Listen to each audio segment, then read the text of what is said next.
যোৱা ইংৰাজী 26 জুলাই তাৰিখে 11 আছাম ৰাইফলছ আৰু অৰুণাচল ইউনিভাৰ্চিটি অফ ষ্টাডিজৰ যৌথ উদ্যোগত 26 সংখ্যক কাৰ্গিল বিজয় দিৱস নামচাইস্থিত মাল্টিপাৰ্পাছ হলত এক গাম্ভীৰ্যপূৰ্ণ ৰূপত উদযাপন কৰা হয়। কাৰ্গিল যুদ্ধত প্ৰাণ আহুতি দিয়া বীৰ শ্বহীদসকলক স্মৰণ কৰি পুৱা প্ৰথমেই শ্বহীদ তৰ্পণ অনুষ্ঠানটি ৰূপায়িত কৰা হয়।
এই অনুষ্ঠানটিত অৰুণাচল প্ৰদেশৰ মাননীয় ৰাজ্যপাল lieutenant general KT Parnaik, PVSM, UYSM, YSM retired, Arunachal প্ৰদেশৰ উপমুখ্যমন্ত্ৰী ডক্টৰ চনা মেন, নামচাইৰ বিধায়ক, নামচাই জিলাৰ উপায়ুক্ত আৰু আৰক্ষী অধীক্ষক, অৰুণাচল ইউনিভাৰ্চিটি অফ ষ্টাডিজৰ chairman, vice chancellor, pro' chancellor, Assam ৰাইফলছৰ শীৰ্ষ বিষয়াৰ লগতে কাৰ্গিল যুদ্ধত অংশগ্ৰহণ কৰা বীৰ সৈনিকে অংশগ্ৰহণ কৰে।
শ্বহীদ তৰ্পণৰ পাছতেই মূল কাৰ্যসূচী বহুমুখী উপযোগিতা ভৱনৰ ভিতৰত ৰাষ্ট্ৰীয় সংগীতেৰে আৰম্ভ কৰা হয়।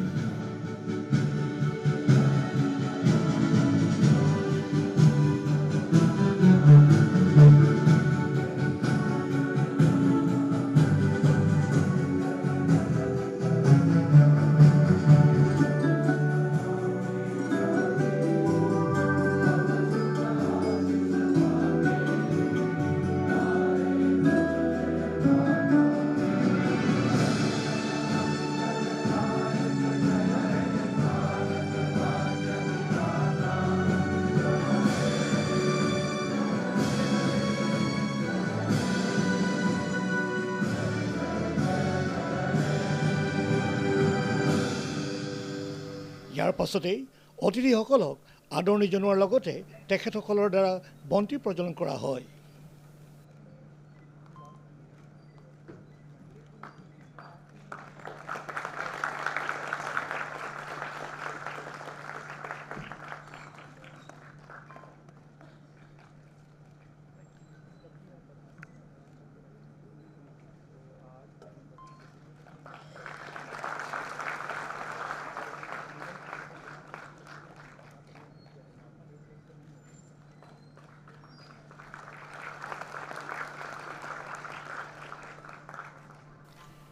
ইয়াৰ পাছতেই আৰম্ভণি ভাষণ অৰুণাচল ইউনিভাৰ্চিটি অফ ষ্টাডিজৰ উপাচাৰ্য প্ৰফেচাৰ অজয় ঝাই প্ৰদান কৰে।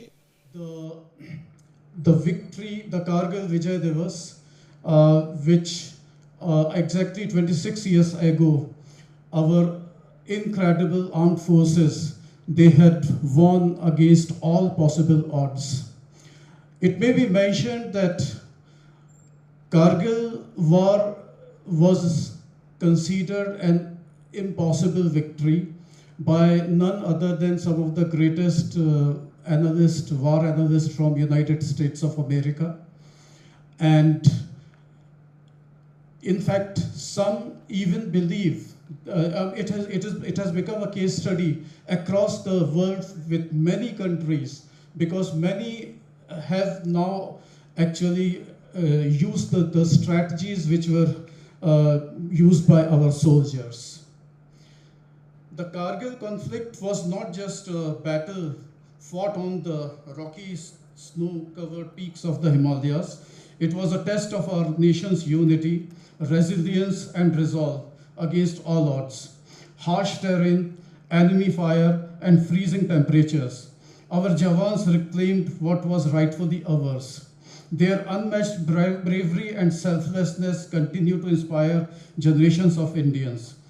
As we observe the 26th anniversary of this historic victory, let us remember the supreme sacrifices made by our soldiers. We are honored that we have two Kargil war veterans, Nayak Digendra Singh and Prahlad Singh ji. आप लोग हमारे बीच में आज हैं, वो हमारे लिए बहुत हर्ष उल्लास का वक्त है। आपकी उस उपस्थिति हम सब के लिए बहुत प्रेरणादायक है, और आपने जो भी देश के लिए किया, हम सभी मिलकर उसका आभार प्रकट करते हैं और आभार प्रकट करते रहेंगे। আৰম্ভণি ভাষণৰ অন্তত আমন্ত্ৰিত বিশিষ্ট অতিথিসকলক অৰুণাচল ইউনিভাৰ্চিটি অফ ষ্টাডিজৰ চেয়াৰমেন ডক্টৰ অশ্বিনী লোচন আৰু ভাইচ চেঞ্চেলৰ প্ৰফেচাৰ অজয় ঝাই সম্বৰ্ধনা জ্ঞাপন কৰে। সম্বৰ্ধনাৰ পাছতেই অৰুণাচল ইউনিভাৰ্চিটি অফ ষ্টাডিজৰ ছাত্ৰ ছাত্ৰীসকলে এক সমবেত সংগীত আৰু এক দলীয় নৃত্য প্ৰদৰ্শন কৰে।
शहीद हुए हैं उनकी जरा याद करो कुर्बानी।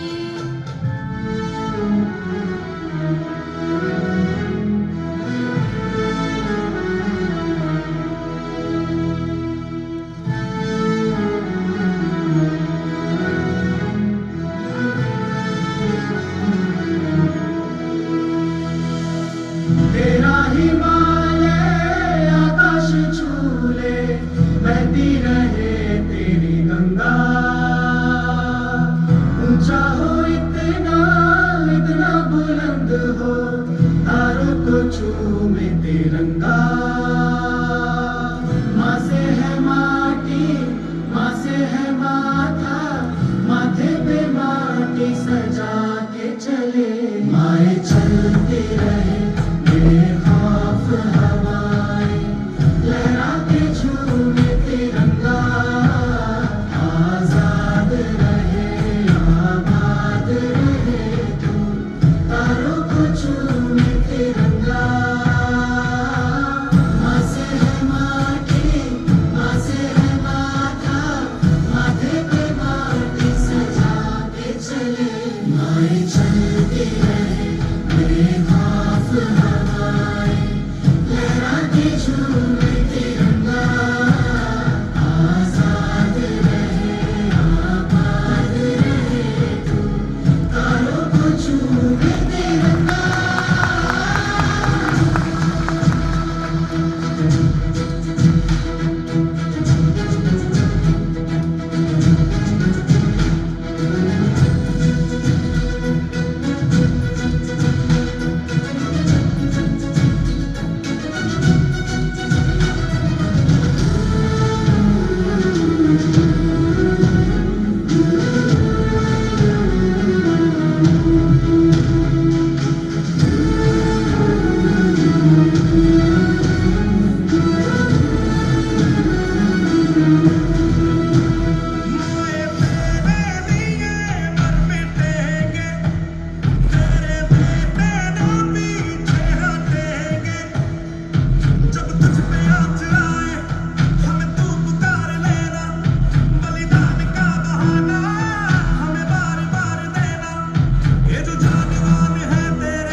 माथे पे माटी सजा के चले। माए चलती रहे बेखौफ हवाएं, लहरा के झूमे तिरंगा। आजाद रहे आबाद रहे तू, तारों को चूमे तिरंगा। मेरे लहू का है फायदा क्या, आए ना मान ये काम तेरे। माए चलती रहे बेखौफ हवाएं, लहरा के झूमे तिरंगा। आजाद रहे आबाद रहे तू, तारों को चूमे तिरंगा।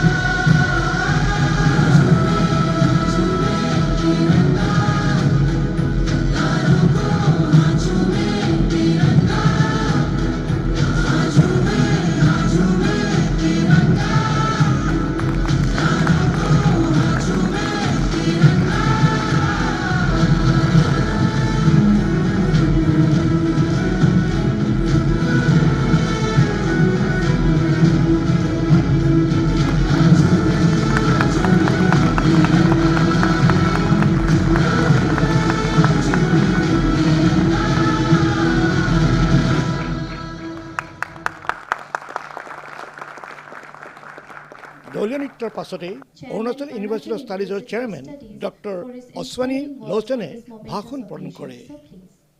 ये एक ऐसा युद्ध था जिसमें हमने देखा कि हमारी बर्फीली चोटी पहाड़ियों को जैसे ही हमारे चरवाहे वहाँ से आए, हमारे पड़ोसी ने उसे चुपचाप जाके कैप्चर कर लिया। हमारे जवानों ने अदम्य साहस का परिचय दिया। उन चोटियों पर जहाँ पर वो विश्वासघाती लोग जाकर बैठ गए थे, उन ऊंची चोटियों से चलती हुई गोली को अपने सीने पर लेकर हमारे जवान आगे बढ़े और जो हमारा था उसे उनसे उन्होंने वापस लिया। ऐसे लोग साधारण नहीं हो सकते। आज हम यहाँ पर बैठे हैं, शांति से सारे सेलिब्रेशन करते हैं। मैं जब उन देशों को देखता हूँ जहाँ पर शांति नहीं है तो मैं हमेशा गौरवान्वित महसूस करता हूँ कि हमारी फौजों का, भारतवर्ष की फौजों का इस क्षेत्र में कितना योगदान है और मूक योगदान है। सेल्फलेस, कोई प्राण की चिंता नहीं, किसी चीज की चिंता नहीं, घर बार की चिंता नहीं, माता पिता की चिंता नहीं, सिर्फ देश की चिंता है और देश के लिए प्राण दे देने की इच्छा है। ऐसे सभी जवानों को जो कारगिल के युद्ध में चले गए, देश के लिए शहीद हो गए, आज इस कारगिल दिवस पर उन्हें सादर नमन करता हूं। और मैं यहाँ पर बैठे हुए सभी लोगों से यही कहता हूं, बच्चों से स्पेशली, कि उनसे प्रेरणा लें और देश के लिए कुछ करें, कुछ ऐसा करें कि देश आपको याद रखे, ये समाज आपको याद रखे। हम दुनिया का सबसे सहिष्णु राष्ट्र हैं।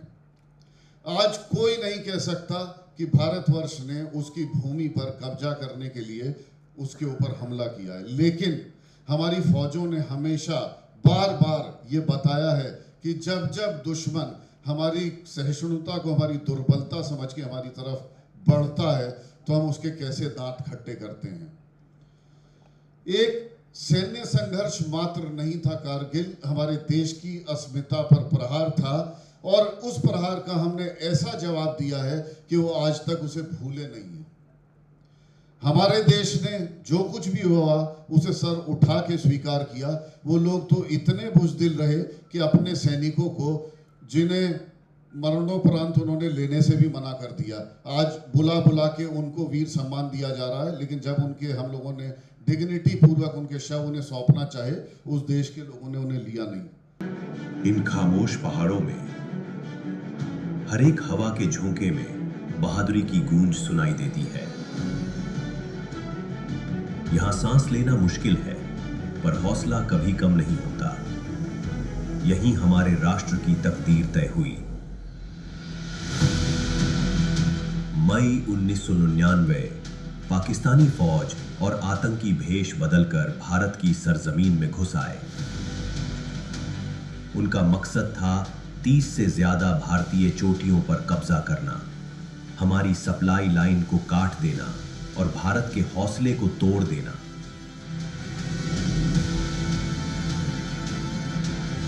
जो युद्ध अब शुरू होने वाला था वो अब तक के इतिहास में सबसे अलग था। 18,000 फीट की ऊंचाई पर हड्डियां जमा देने वाली हवाओं में हर एक कदम सांस की परीक्षा ले रहा था और हर चोटी खून की मांग कर रही थी। भारत ने दृढ़ निश्चय के साथ जवाब दिया और ऑपरेशन विजय की शुरुआत की गई। दुर्गम पहाड़ दुश्मन को ऊंचाई की बढ़त थी, लेकिन हमारे जवानों ने सबको मात देते हुए चढ़ाई की, लड़े और इंच इंच करके अपनी जमीन वापस ली। हर दिन 5,000 से ज्यादा गोले, रॉकेट और बम बरसाए जाते थे। बोफोर्स तोपें गरजती थीं, MiG-21 आकाश से आग बरसाते थे। हर मोर्चा बहादुरी और नवाचार की मिसाल बन गया था। और इन सब के बीच भारत ने कभी भी LOC पार नहीं की। सम्मान अपनी जगह अडिग रहा, जबकि दुनिया सांसें थामे ये सब देख रही थी। उन बर्फीली रातों में सैनिक एक साथ प्रार्थना करते थे, चिट्ठियां पढ़ते थे और दिल में भाईचारे का दीप जलाकर गोलीबारी के सामने डट कर खड़े रहते थे। दिन में बंकरों पर हमला किया गया, सीधी बर्फ से ढकी हुई खड़ी पहाड़ियों पर चढ़ाई की गई, मशीन गनों की बौछार में हर चुनौती को झेला और अंततः जीत हासिल की। और यहीं जन्मे वे वीर जिन्होंने बहादुरी की एक नई परिभाषा गढ़ी। ইয়াৰ পাছতে কাৰ্গিল যুদ্ধত অংশগ্ৰহণ কৰা প্ৰবীণ সৈনিক নায়ক प्रहलाद सिंह भाषण प्रदान करे। आरटी का सेलिंग हमारे ऊपर डालना शुरू किया। उसी टाइम में घायल हो गया था, मेरे भी गनस्पॉट हो गया। आमने सामने की लड़ाई के अंदर मुझे 4 गोलियां लगी थी उस टाइम, लेकिन बट उस जगह को हमने नहीं छोड़ा और वो पाकिस्तान की हार का कारण भी बना था। कारगिल की लड़ाई एक ऐसी लड़ाई थी जो एक नहीं 3-3 दुश्मनों से लड़ी जाती है। वहाँ पे एक दुश्मन था पाकिस्तान, जो आकर के हमारे इलाके में बैठ गया था। एक वहाँ का मौसम और ऊंचे पहाड़, ऑक्सीजन लेवल बहुत कम होता है। तीसरा हमारा ये था कि गर्मियों के टाइम हमारा जो राशन ऊपर चढ़ाना पड़ता है ना, जो सर्दियों के लिए, उसको भी चढ़ाना था साथ में। टाइम की बाउंडेशन थी कि 15 अगस्त से पहले किसी भी हालत के अंदर इन पोस्टों को खाली करवाना है, नहीं तो ये युद्ध और लंबा खींचेगा। हमारी देश की सेना ने 26 जुलाई को रात को पूरा ऑपरेशन कंप्लीट करके एक भी घुसपैठे को नहीं छोड़ा, बल्कि हमने 3-3, 4-4 पोस्ट उनके एक्स्ट्रा भी हमने कैप्चर कर लिए थे। ये युद्ध मेरे हिसाब से शायद वर्ल्ड का सबसे ऊंचाई पे लड़ा गया युद्ध क्षेत्र था, जिसको हमारे बहादुर सैनिकों ने शहीद होकर के अपने जान की आहुतियां दे करके और मनाया गया। इसके बाद पूरी विस्तार से मैं पिछली बार आया था, बताया था, बच्चों को भी काफ़ी मोटिवेशन भी किया था। लेकिन अब की बार मेरे साथ एक बहुत ही योद्धा, महावीर चक्र विजेता है डिगेंद्र सिंह जी, वो आपको बहुत विस्तार से बताएंगे। जय हिंद, जय भारत। তেখেতৰ ভাষণৰ অন্তত এক দলীয় নৃত্য প্ৰদৰ্শন কৰা হয়। मुझे तेरी कसम हम अपना फर्ज निभाएंगे, अब तलक जिए बस तेरे लिए मर जाएंगे। वंदे मातरम, वंदे मातरम, वंदे मातरम, वंदे मातरम, वंदे मातरम, वंदे मातरम, वंदे मातरम। चाहे आंधी चले, तूफान उठे, बढ़ता ही रहे, तू रुके नहीं। जब तक है फलक, जब तक है ज़मीं, मेरा दिल ये कहे कभी झुके नहीं। बस यूं ही लहराए तिरंगा, बस यूं ही लहराए तिरंगा। वंदे मातरम, वंदे मातरम, वंदे मातरम, वंदे मातरम। এই নৃত্য প্ৰদৰ্শনৰ পাছতেই কাৰ্গিল যুদ্ধৰ চাক্ষুষ প্ৰবীণ অভিজ্ঞ সৈনিক নায়ক ডিগেন্দ্ৰ সিং MVC SM সন্মান প্ৰাপকে এক অতি উজ্জীৱিত ভাষণ প্ৰদান কৰি শত্ৰুপক্ষক তেখেতে কিদৰে আঘাত কৰি কাৰ্গিলত ভাৰতীয় বিজয় ধ্বজা তেখেতেই প্ৰথম উৰুৱাবলৈ সক্ষম হৈছিল, সেই বিষয়ে বিস্তৃতভাৱে অৱগত কৰে। प्यारे बच्चों, आजादी के रंग में रंग दे रहे हिंदुस्तान दुनिया वाले, आजादी के रंग में रंग दे रहे हिंदुस्तान दुनिया वाले। बुरी गुलामी इस दुनिया में इसे कंगाली अच्छी हो, कब सूरत बद चलन नार से काली स्त्री अच्छी हो। अरे जिसका घर घर से होता रे मान दुनिया वाले, आजादी के रंग में रंग दे हिंदुस्तान दुनिया वाले। आपको मालूम है ये 190 साल के लगभग अंग्रेजों ने हमारे देश पे राज किया था, तो कितने आदमी फांसी टूटे थे मालूम है आपको? 8,32,400 ऑन रिकॉर्ड अंग्रेजों ने फांसी दिए थे। और जिनमें मोटे मोटे को आप जानते हो, अरुणाचल की एक, मेरा पापा कहता था ये बात, बर्लिन के अंदर आजाद हिंद फौज में मेरे पापा जी थे, तो वहां सुभाष चंद्र बोस के पास में इसी अरुणाचल प्रदेश की एक बुढ़िया अपने अंधे बच्चे को सुभाष के पास लेके गई थी। वो ले जाके क्या कहती है वहां, बोलो सुभाष चंद्र बोस जी ये मेरा बेटा है, ये आजाद हिंद फौज में आप इसको भर्ती करो। उसने देखा ये तो बिल्कुल अंधा है। बोले माताजी आपका बेटा तो अंधा है। तो बोले सुभाष क्या हुआ, अंधा है, दुश्मन की एक गोली ठंडी करेगा मेरा बेटा, दुश्मन की एक गोली ठंडी करेगा तब आजादी मिली हमारे को, ऐसे थोड़ी मिली, मानते हो? और आज से 26 साल पहले की दास्तान रूबरू मैं आपको ऐसे बताऊंगा जैसे ये 1400 पिक्सल कैमरा आपकी वजह से अभी लाइव चल रहा है। आप ही है जो मेरे लिए गॉड है, भगवान है, जिनको नहीं इतनी गोली लगने के बाद में जिंदा बचना नामुमकिन है, और मैं जिंदा बच गया। क्यों बचा? उनको पता था अरुणाचल के अंदर एक दिन 26 साल के बाद में दिगेंद्र तेरे को जाना है और इतने सुंदर सुंदर बच्चों से मिलना है। आप सुंदर हो ना? बोलते नहीं साहब, क्या बात है। तो मेरे प्यारे दोस्तों, अभी आपको मैं कारगिल ले चलता हूं कि कारगिल के अंदर क्या हुआ था। मेरे दोस्त पहलाद कमांडो में तकरीबन इंडिया के अंदर बड़ी पे हुए हैं। हजरत बल थे, उसके अंदर भी मेरे साथ में थे ये, और कई ऑपरेशन मेरे साथ में थे। और आज यहाँ बुलाने का एक मेन कारण और भी है। नहीं मुझे मंत्री फलाना ये बोले कारगिल भी जिंदा, इसमें कारगिल हीरो को ले आओ। क्यों? लाइव जिंदा महावीर चक्र। आपने महावीर चक्र कोई देखा आज से पहले? कोई जिंदा लाइव? कोई हाथ खड़ा करो। किसी ने देखा महावीर चक्र जिंदा? अबे यार इतने आदमी क्यों झूठ बोल रहे हो? मैं खड़ा राइट। तो मेरे प्यारे दोस्तों, मेरी बटालियन 2 राजदीप इंडियन आर्मी की फर्स्ट विक्टोरिया क्रॉस विजेता यूनिट है। यानी कि पूरे विश्व में रानी विक्टोरिया ने पहला जो विक्टोरिया नाम का अवार्ड घोषित किया था, तो सबसे पहले मेरी 2 राजदीप को मिला था। वो था 9 दिसंबर 1856 को बुशायरा किला तोड़ने के वजह से कैप्टन जेवुड को वो विक्टोरिया क्रॉस दिया गया था। वो अंग्रेज ऑफिसर था।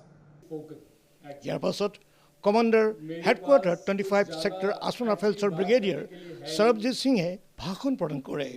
जो हमारे बीच में आज एक्चुअल हीरोज़ आए हुए हैं।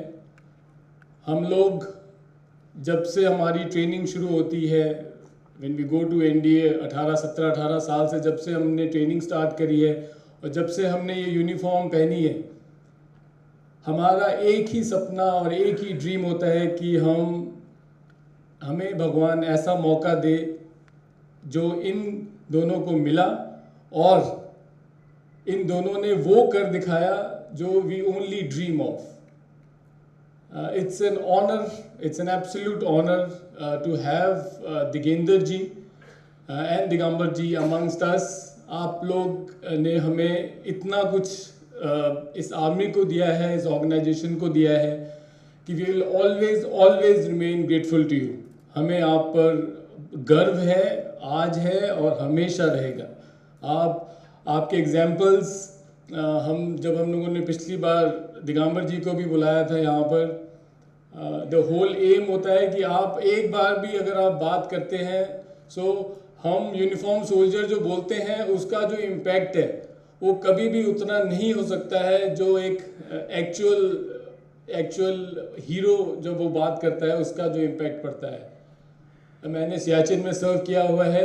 आई नो कि 15,000-14,000 पे सांस लेना डिफ़िकल्ट होता है। आप एक केजी लोड या 2 केजी पिट्ठू अगर आप डालोगे, वो तकरीबन 8-10 केजी का वेट के बराबर एक्ट करता है।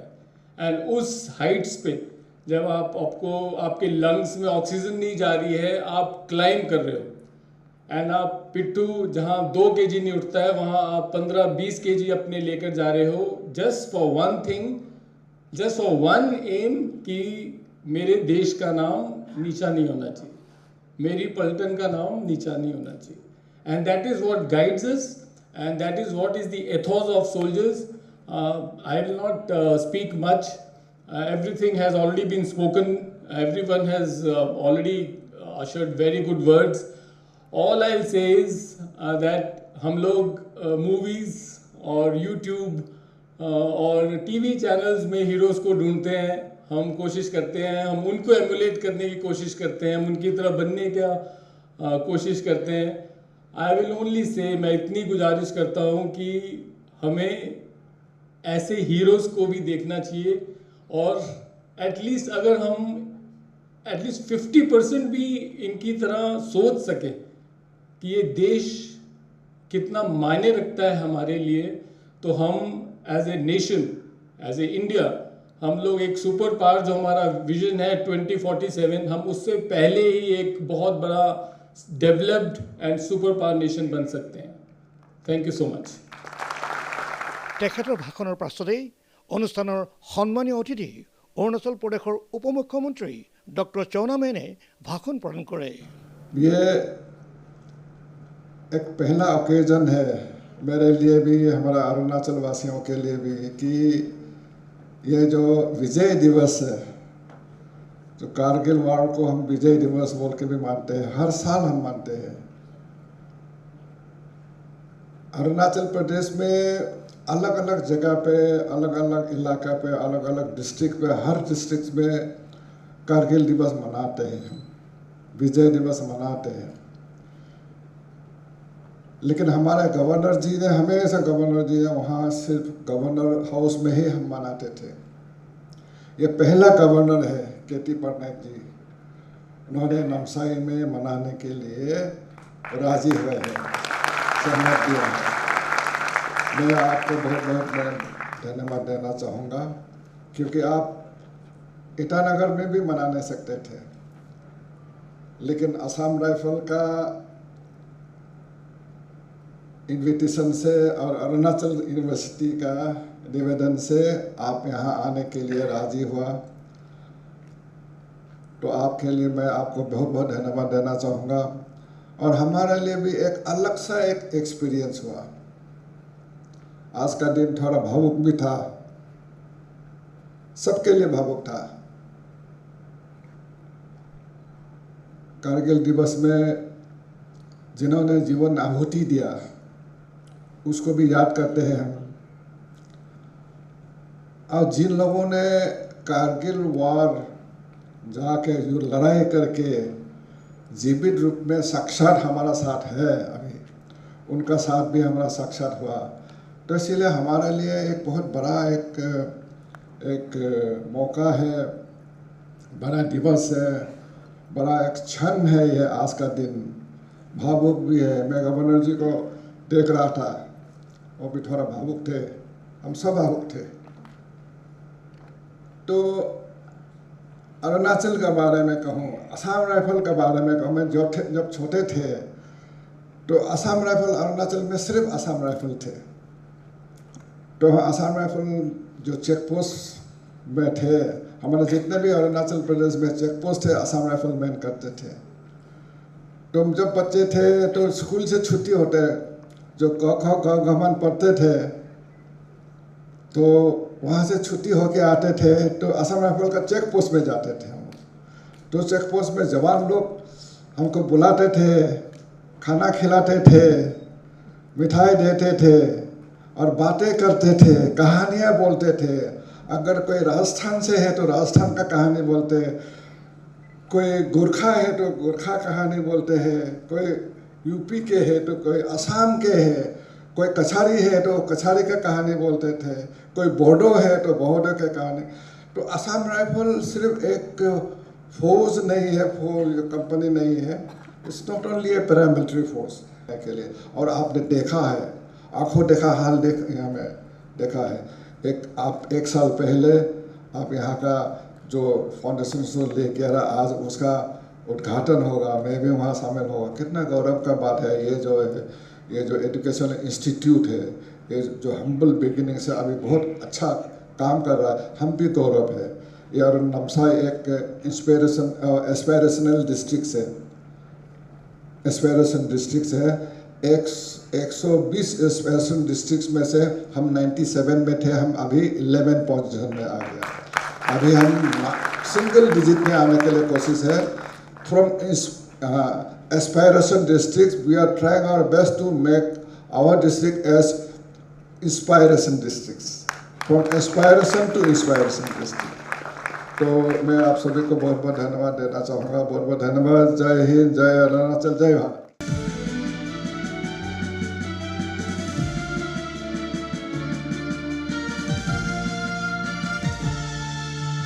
पलटन से पहचान है, पलटन है हमारी शान, जीते हैं निभाने के लिए हम नाम नमक और निशान, हम नाम नमक और निशान, हम नाम नमक और निशान। कर्म हमारा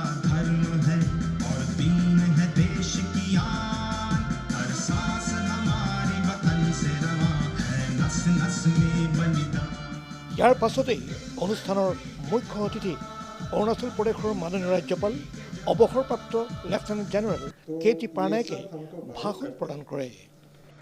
ये जो छोटी डॉक्यूमेंट्री आपने देखी, ये हमने कई साल पहले इन्फेंट्री डायरेक्टरेट में बनाई थी और मैं समझता हूँ कि हालांकि ये इन्फेंट्री की एक कहानी है, लेकिन ये पूरे ही हिंद के फौज की निशानी है।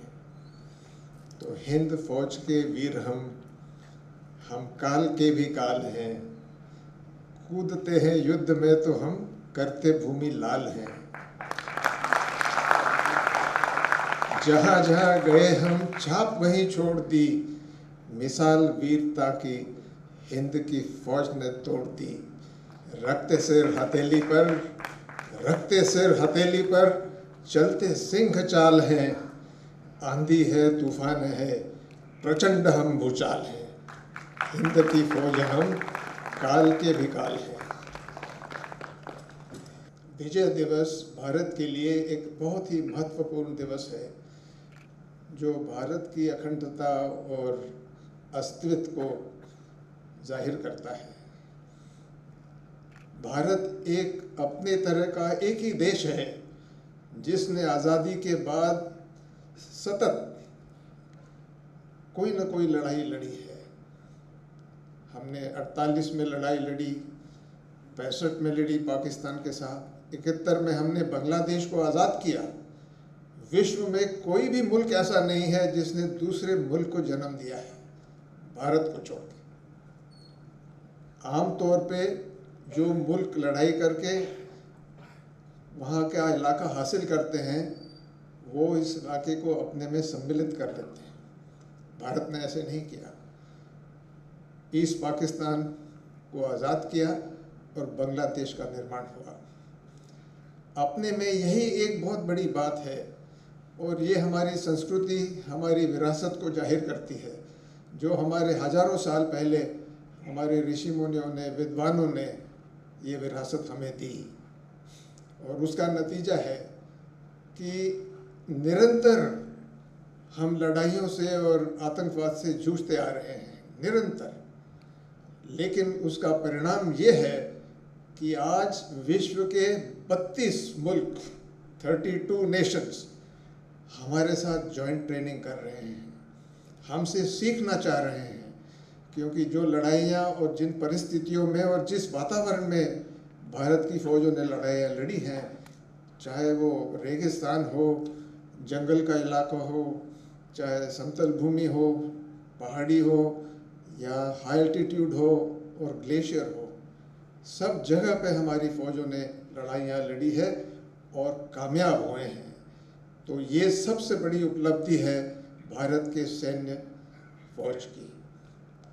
और आज जब हम ऑपरेशन सिंदूर की बात कर रहे हैं, तो आज पूरा विश्व हमारी इस कामयाबी के ऊपर जो है उसकी तारीफ कर रहा है। और मुझे बहुत गर्व है कि मैं 41 साल से ज़्यादा हिंद की फ़ौज में रहा और मुझे नेतृत्व करने का मौका मिला। तिगेंद्र मेरा यूनिट का है और मैं कमांड ऑफिसर था जब हमने घातक प्लाटून का एक स्पेशल ट्रेनिंग प्रोग्राम रखा। वो इस घातक प्लाटून का एक हिस्सा था। उसके साथ कम से कम 20 और थे। और मुझे ये बताते हुए गर्व हो रहा है कि इस लड़ाई में जिन्होंने अच्छा काम किया, जिन्होंने कुर्बानियाँ दी, जिनको तगमे मिले, वो उस घातक प्लाटून के हिस्से थे, सारे के सारे इसके साथी। ये बहुत ही शरीफ बदमाश है और इसने खुद अपने मुंह से कहा है। लेकिन जब मैं कमांड कर रहा था तो मैं ऐसे लोगों की ही तलाश कर रहा था जिनमें थोड़ी बदमाशी भरी है, क्योंकि जब वक्त आता है तो ऐसे लोगों को सूझता है, उनकी सूझबूझ अच्छी होती है, क्योंकि वो हर चीज़ को छुड़ाने के लिए, करने के लिए अलग अलग रास्ते चुनते हैं। और ये जो घातक प्लाटून खड़ा हुआ उदयपुर में, इसको हमने ट्रेनिंग के लिए रेगिस्तान में 10 पैरा कमांडो के साथ जोड़ दिया। मैं चाहता था कि पैरा कमांडो की जो उनका प्रशिक्षण होता है वो सबसे आला दर्जे का होता है। तो मैंने उनके कमांडिंग ऑफिसर से बात की, मैंने कहा हमारे लड़के तैयार हो रहे हैं, ये घातक के हैं, थोड़ा इनको भी अपने साथ ट्रेनिंग करवाओ। नतीजा 1 महीने के बाद सीओ साहब का फ़ोन आया। मैंने कहा भाई ठीक है, आपको कोई परेशानी तो नहीं हुई?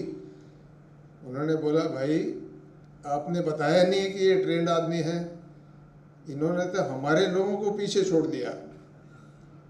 लेकिन उससे बड़ा झटका मुझे तब लगा जब मुझे पता चला कि इन लोगों से ब्लैंक पेपर पर सिग्नेचर ले लिए गए हैं कि आप अभी से पैरा ट्रूप्स में बदली हो जाओ। तो फिर मेरी लड़ाई हुई सीओ साहब से। मैंने कहा ऐसा नहीं हो सकता है, हमने इनको ट्रेन किया है, हमें भी इनकी ज़रूरत है, यूनिट फील्ड में जाने वाली है। तो मेरे बाद 2 कमांडिंग और थे कमांडिंग ऑफिसर्स जिन्होंने इस प्रशिक्षण को जारी रखा। यूनिट JNK में गई, वहाँ की चुनौतियों का सामना किया और इत्तफाकन जब कारगिल की लड़ाई हुई उस वक्त यूनिट कश्मीर वादी में डिप्लॉयड थी। अभी इससे पहले कि वो कहानी बताऊं, मैं समझता हूं कि यहाँ जितने बच्चे बैठे हुए हैं, यहाँ के युवा हैं, उन्हें ये कारगिल लड़ाई का संदर्भ क्या था? संदर्भ था कि जब जब हिंदुस्तान पाकिस्तान में सुलह हुई और जब जब हम अपने रिश्ते अच्छे करने की हमने कोशिश की, तब तब पाकिस्तान की आर्मी ने ऐसा कुछ किया कि सारा मामला उल्टा हो गया। अगर आपको याद है 1999 में हमारे तत्कालीन प्रधानमंत्री श्री अटल बिहारी वाजपेयी जी लाहौर की बस यात्रा कर रहे थे और उनके प्राइम मिनिस्टर साहब से मुलाकात करके अपने संबंधों को अच्छा बनाने की कोशिश कर रहे थे। लेकिन उनके आर्मी के चीफ मुशर्रफ साहब, उनकी नीयत खराब थी। उन्होंने जितने भी आतंकवादी उनके तंजीम के हैं, जैश ए मोहम्मद, लश्कर ए तोयबा इत्यादि, उन लोगों को सिखलाई देके नॉर्दर्न एरियाज़ में भेज दिया। और नॉर्दर्न लाइट इन्फेंट्री जो कि उनकी एक इन्फेंट्री है पाकिस्तान आर्मी की, उनको आतंकियों जैसा ड्रेस पहना के घुसपैठी कर दी। उन पहाड़ों पे सालों से एक तरतीब थी कि ठंडे मौसम में जब बहुत ज़्यादा बर्फबारी होती है तो हम अपनी पिकेटों से नीचे आते हैं, पाकिस्तान भी नीचे जाता है। ऊपर बैठा आदमी पत्थर फेंक के भी आपको नाकामयाब कर सकता था। तो उस हालात के अंदर जिन यूनिटों ने वहाँ पर चढ़ के कब्जा करने की कोशिश की, उन्होंने काफ़ी कैजुअल्टीज़ उठाई। लेकिन धीरे धीरे जब हमारी ताजवीज़ ठीक हुई, हवाई हमले भी हुए, ज़्यादा आर्टिलरी आई, तो उनको हमने न्यूट्रलाइज किया। और बाद में सबसे पहली जीत कारगिल की तोलोलिंग पे हुई, जो 2 राजरिफ ने तोलोलिंग के ऊपर कब्जा किया। लेकिन 2 राजरिफ की जीत तोलोलिंग पे हुई तो जनरल साहब ने बोला और 5 दिन के अंदर एक और टारगेट दे दिया ब्लैक रॉक 3 पिंपल्स का, जो कि इसी पहाड़ी के सिलसिले में आगे था। आमतौर पे इस किस्म की लड़ाई के बाद यूनिट को बाहर निकाला जाता है, कम से कम 1 महीना उनको दोबारा रेस्ट दी जाती, फिर वो दोबारा युद्ध में आते हैं। लेकिन उस वक्त ज़रूरत थी कि ये मोमेंटम जो मिला है वो रुकना नहीं चाहिए। तो यूनिट तैयार हुई और 10-15 दिन के अंदर उन्होंने दूसरा हमला किया, 3 पिंपल ब्लैक रॉक का किया। उस पर भी कामयाबी मिली और ये पहली कामयाबी थी कारगिल की जिसने रास्ता खोल दिया टाइगर हिल तक जाने का। और उसके बाद की हिस्ट्री आपको पता है। सारी इन्फेंट्री बटालियन जिन्होंने यहाँ हमला किया, बहादुरी दिखाई, दिलेरी दिखाई, हिम्मत दिखाई और उन्होंने एक एक करके इन पहाड़ियों पे कब्जा किया। पूरे विश्व में इस ऊंचाई पे ऐसी पहाड़ियों के ऊपर किसी मुल्क ने लड़ाई नहीं लड़ी आज तक।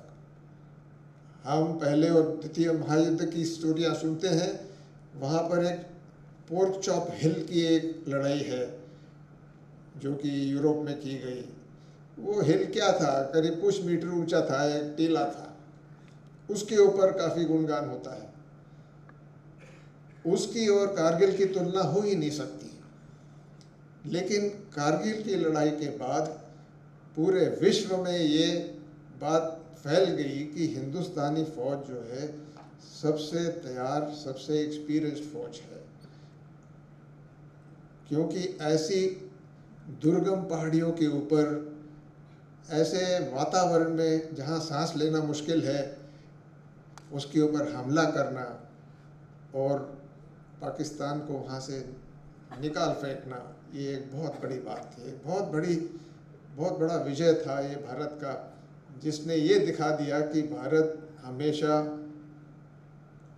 हमलावर को यहाँ पर टिकने नहीं देगा, और अगर हमारी धरती पे किसी ने पैर रखा तो उसका जवाब उसको सही मिलेगा। लेकिन बात यह है कि ऐसा होगा क्यों? हम क्यों इस चीज़ का इंतज़ार करेंगे कि कोई हमारे इलाके में आए और फिर हम उसको भगाएं?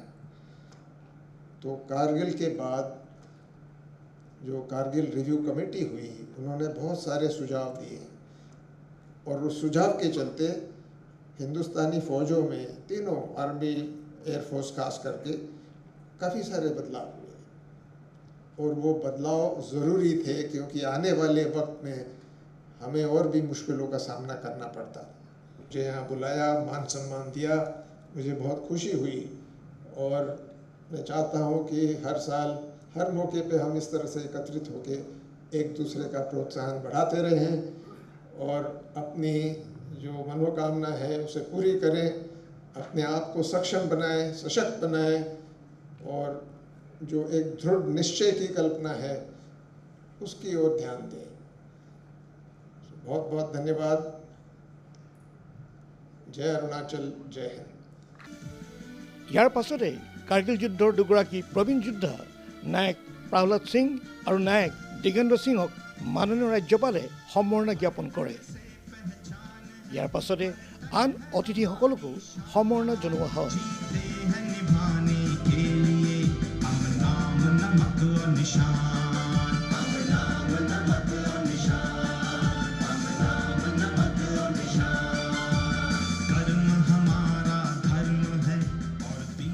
সম্বৰ্ধনা অনুষ্ঠানৰ অন্তত শলাগৰ শৰাই আগবঢ়ায় colonel Vivek ত্ৰিপাঠীয়ে।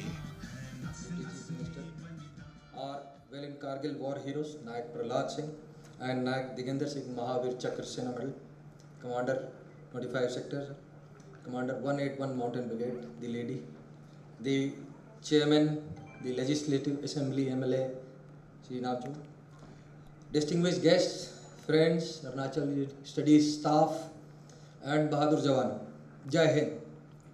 It is often said that the gratitude is the memory of the heart, and today my heart overflows with gratitude. On behalf of Assam Rifles, the Arunachal University of Studies and the District Administration Namsai, it is my honor and privilege to propose the vote of thanks of this deeply meaningful Kargil Vijay Divas. Group photo তোলাৰ অন্তত ৰাষ্ট্ৰীয় সংগীতেৰে অনুষ্ঠানটি সামৰা হয়।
ছাব্বিছ সংখ্যক কাৰ্গিল বিজয় দিৱসৰ লগত সংগতি ৰাখি উক্ত দিনাই মাননীয় ৰাজ্যপাল মহোদয়ে Arunachal University of Studies second phase of the Krishna Kumari Tribal Girls Hosteler শুভ উদ্বোধন কৰে।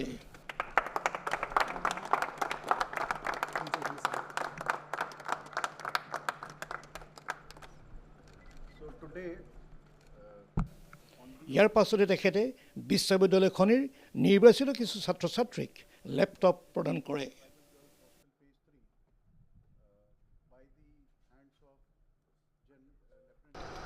In today's world, education is the most important thing which gets you everywhere.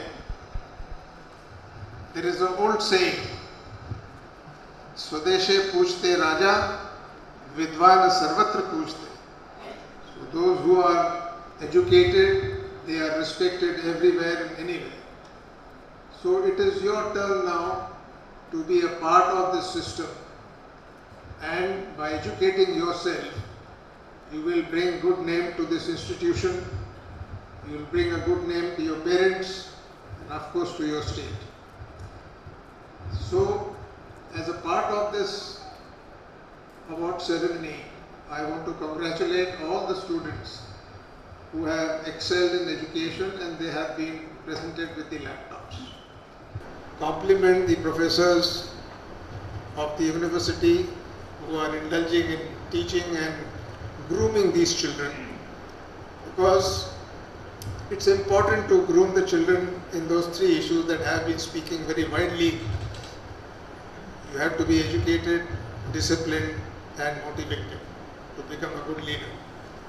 So I am sure that your grooming in this institution will help you to become a good citizen, and a good citizen will help you to become a good leader.